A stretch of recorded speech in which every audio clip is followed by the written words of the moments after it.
Bakı Ali Neft Məktəbində Azərbaycan Ali Təhsilində Beynəlxalq Proqram Akkreditasiyası forumu keçilib. Forum Bakı Ali Neft Məktəbi və Almaniyanın nüfuzlu akkreditasiya qurumu olan ASİ-nin təşkilatçılığı ilə baş tutub. Tədbirdə ali təhsil müəssisələrinin rəhbərləri, beynəlxalq və yerli ekspertlər iştirak ediblər. Forumun məqsədi Azərbaycanın ali təhsil müəssisələrində tədris proqramlarının beynəlxalq akkreditasiya standartlarına uyğunlaşdırılması, təhsilin keyfiyyətinin artırılması və qlobal rəqabətdə davamlılığının təmin edilməsi, beynəlxalq təcrübə mübadiləsinin genişləndirilməsidir. Çıxış edənlər mühəndislik və texnologiyalı sahələri üzrə proqramların akkreditasiyası, bu prosesin tələbə müəllim heyəti üçün yaratdığı üstünlüklər barədə danışıblar. Bakı Ali məktəbi dünyanın ən böyük beynəlxalq akkreditasiya mərkəzlərindən biri olan ASİ-nin akkreditasiya prosesini həyata keçirmişdi 2024-cü ildən başlayaraq və bu gün ASİ-nin beynəlxalq akkreditasiya agentlik tərəfindən, bu Almaniyada yerləşir, mühəndislik sahəsində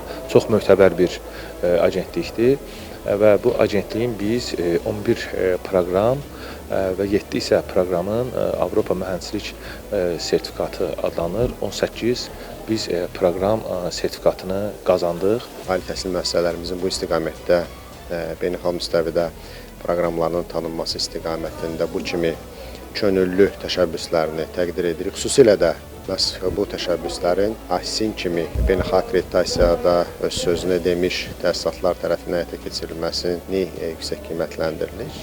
Bununla yanaşı, müxtəlif ali təhsil müəssisələrimizin bu istiqamət apardığı təşəbbüsləri təqdir etməklə yanaşı, eyni zamanda bu kimi proqramların akkreditasiya təşkilatları tərəfindən həyata keçirilməsinin tərəfdarı olduğumuzu bir daha vurğulayırıq. Okay, so this is like the Bu proqramın əsas üstünlüklərindən biri onun Avropa səviyyəsində tanınmasıdır. Eyni zamanda bu təşəbbüs akademik mobilliklə birbaşa əlaqəlidir. Yəni Azərbaycanlı şagird və məzunların beynəlxalq mühitə çıxışı, xaricdə təhsil alma imkanları daha da genişlənir. Ən önəmli tərəflərdən biri də beynəlxalq yanaşmadır. Proqram çərçivəsində beynəlxalq komanda ilə bütün tərəflərin dialoqu qurulur, tələbələrlə danışılır, onların gözləntiləri dinlənilir, müəllimlərin fikirləri öyrənilir. Eyni zamanda rəhbərliklə müzakirələr aparılır. Bu geniş müzakirələr nəticəsində konkret proqram və ya fənn üzrə tələbələr üçün daha uyğun və effektiv tövsiyələr hazırlanır.